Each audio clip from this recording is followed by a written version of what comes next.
Dear students, myself Dr. Mahesh Indra, Assistant Professor, PG Department of Swasthwarth and Yoga, Dr. Sarvepalli Radhakrishnan, Rajasthan Ayurveda university, Jodhpur. आज की इस video class में अपन बस्ती क्रम के बारे में अध्ययन करेंगे।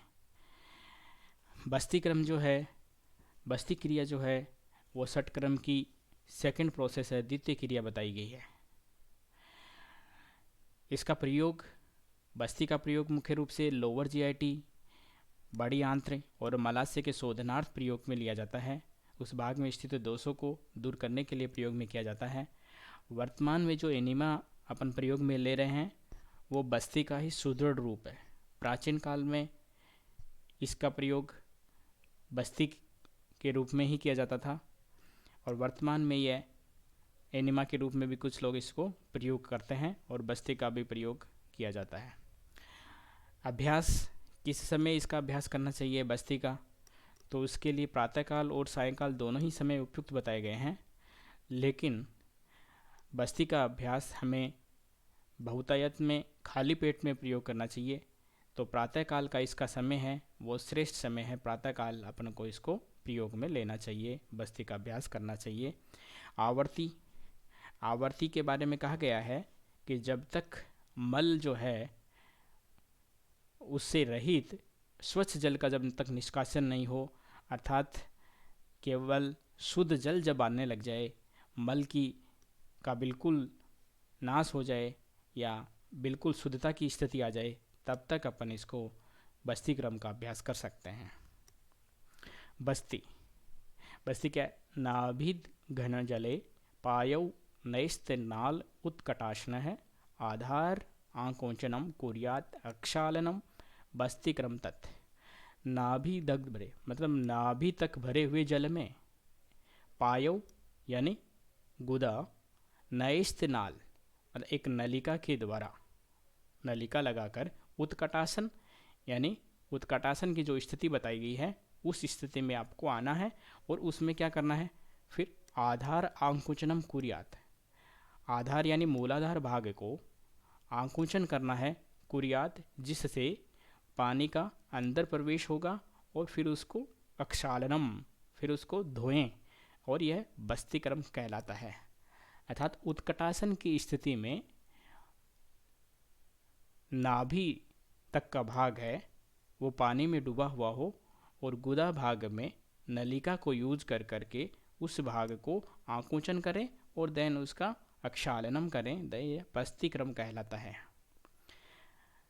बस्ती के प्रकार कितने बताए गए हैं?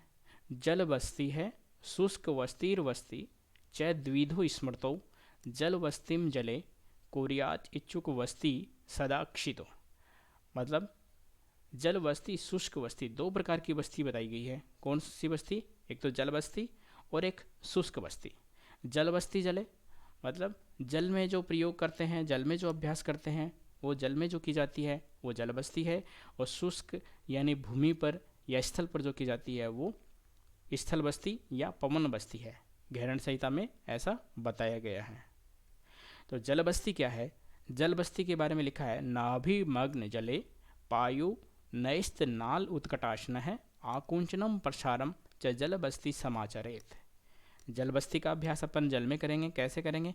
नाभिमग्न जले अर्थात नाभि तक भरे हुए जल स्थान हो, वो ऐसा कोई जगह हो जो जिसमें नाभि तक जल भरा हुआ हो। पायु नैस्त नाल उत्कटासन, पायु में यानी गुदा में, नैस्त नाल मतलब एक नलिका लगा करके उत्कटासन की स्थिति में आपको आना है और आकुंचनम प्रसाद और मूलाधार को, गुदा भाग को आकुचित करना है। श्वास लेते समय आकुंचन करना है, अंदर की तरफ श्वास खींचना है जिससे पानी का अंदर प्रवेश हो, और प्रसारम और उसको वापस छोड़ना है। श्वास को छोड़ते समय उसको, उस भाग को प्रसारित करना है जिससे शोधन किया हुआ अंदर का जो दूषित जल है वो मल के साथ बाहर निकले। जलम बस्ती समाचरण, उसे जल बस्ती कहा गया है। इसके क्या लाभ है जल बस्ती के? तो प्रमेहम च उदावर्तम क्रूर वायुम निवार्येत भवेत स्वच्छंद देहश्च काम देव शमो भवेत। इसके द्वारा प्रमेह, उदावर्त और क्रूर वायु, वायु की किसी भी प्रकार की दूषित हो तो उसका नाश होता है, वो नष्ट हो जाते हैं। और भवे स्वच्छंद देहस कामदेव समय, और उसका शरीर है वो कामदेव के समान सुंदर हो जाता है, या सुंदर या कामदेव के से तात्पर्य है कि वो शरीर बिल्कुल शुद्धता को प्राप्त होकर कांति और तेज को प्राप्त हो जाता है, इसे ही इसकी संज्ञा दी गई है। विधि कैसे करना है, जल बस्ती का अभ्यास कैसे करना है, तो आपको बता दिया गया है कि आप बिल्कुल एक ऐसी जगह हो, ऐसा जहाँ पर नाभि तक जल आया हुआ हो, तो आपको उसमें बिल्कुल नाभि तक के भाग को उसके अंदर डुबो लेना है और आपको उत्कटासन की स्थिति में आ जाना है। उत्कटासन की स्थिति में आने के बाद यानी खड़े होकर के दोनों हाथों को आप घुटनों पर रखें और हल्का सा आप आगे की तरफ झुक जाएं। ये स्थिति आपकी उत्कटासन की रहने वाली है। और इसमें एक छिद्रयुक्त नलिका को अपन प्रयोग करेंगे, और प्रयोग करते समय उसको स्निग्ध कर लेते हैं और स्निग्ध करके उसको प्रयोग में लिया जाता है। छिद्र युक्त जो नलिका होती है उसकी लंबाई है वो 7 इंच होती है और मोटाई होती है वो आधा इंच मोटाई होती है। और इसको प्रयोग में लेते समय 4 इंच इसको गुदा के अंदर रखते हैं और शेष 3 इंच है वो बाहर रखा जाता है। और धीरे धीरे श्वास के साथ गुदा भाग की मांसपेशियों को संकुचित करते हुए अंदर की तरफ पानी को, जल को आपको खींचना होता है, और खींचें और देन उसके बाद में थोड़ी देर बाद में उसको वापस श्वास को बाहर छोड़ें और उस जल को बाहर निकाल दें। इस तरह आपको अभ्यास करना होता है। इस तरह आपकी बड़ी आंत्र का और मलाशय के भाग का शोधन हो जाता है, वो स्थान बिल्कुल शुद्धि को प्राप्त हो जाता है। इसके अंत में आपको मयूरासन का अभ्यास करना चाहिए, ताकि जो कुछ बचा हुआ जल होता है वो भी उदर का वो भी बाहर निकल जाए।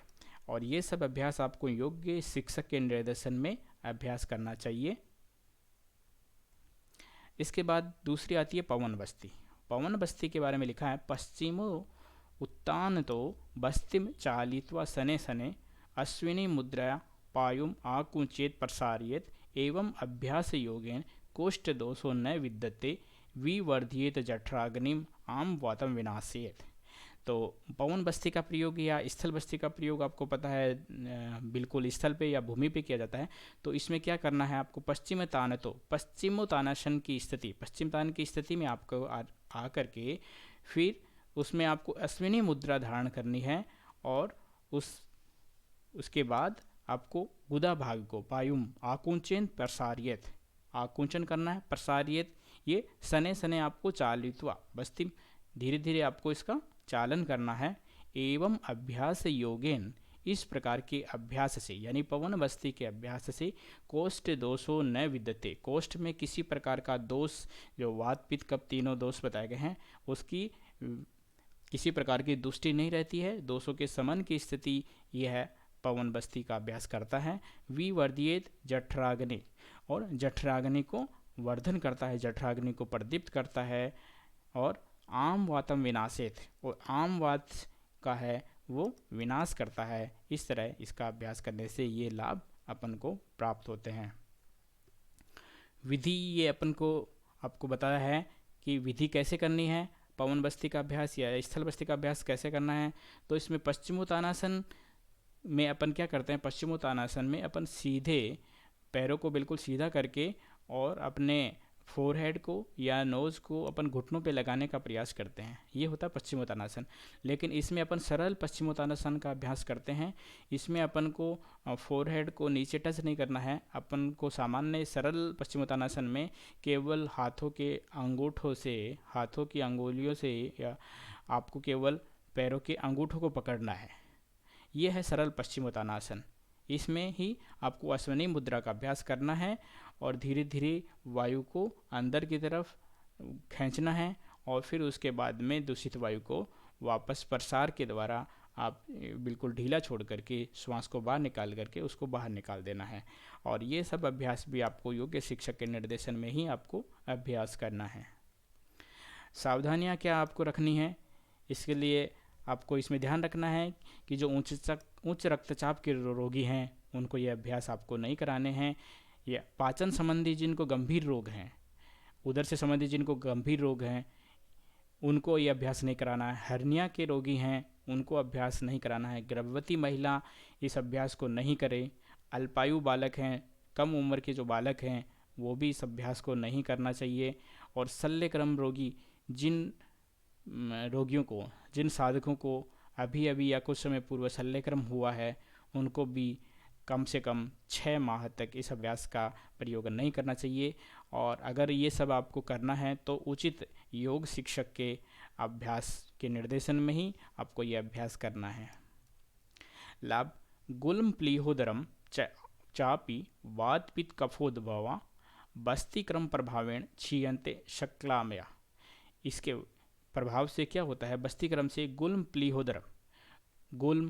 प्लीहोदर इन रोगों का नाश होता है। वातपित्त कफोद्भवा, वातपित्त कफ से संबंधित जो रोग हैं, उनकी दृष्टि से जो रोग होते हैं उनका नाश होता है। और क्षीयन्ते शक्लामया, और इस प्रकार के जो दोषों के से जितने भी समस्त प्रकार के जो रोग होते हैं उनका नाश इससे होता है। धात्विन्द्रियांतः कर्ण प्रसादम दद्दाच कांतिम दहन प्रदीप्तम ऐसे दोषोपचयम निहन्याद अभ्यस्मानम जल वस्तिक्रम। तो इससे जल वस्तिक्रम के अभ्यास से क्या लाभ होंगे? तो इससे आपकी जो धातु बताई गई हैं, रस से लेकर वीर्य तक की जो समस्त धातुएं बताई गई हैं, इंद्रियें और कर्ण, मन बुद्धि अहंकार है, इनका प्रसादन होता है, ये निर्मल हो जाते हैं। कांति, शरीर की कांति बढ़ती है। दहन प्रदीप्तम, शरीर की जो जठराग्नि है वो प्रदीप्त होती है, उसका वर्धन होता है। ऐसे दोषोपचय, और सभी प्रकार के दोषों का इससे नाश होता है। ये इसलिए इस जल वस्तिक्रम का अभ्यास आपको नित्य करना चाहिए। धन्यवाद। किसी भी छात्र का कोई क्वेश्चन हो, कोई कमेंट हो, कोई क्वेरी हो तो वो mahesh_ndr4@gmail.com और हितायु आयुर्वेदा 85@gmail.com, व्हाट्सएप नंबर 9928833120 पर अवश्य भेजें। थैंक यू, धन्यवाद।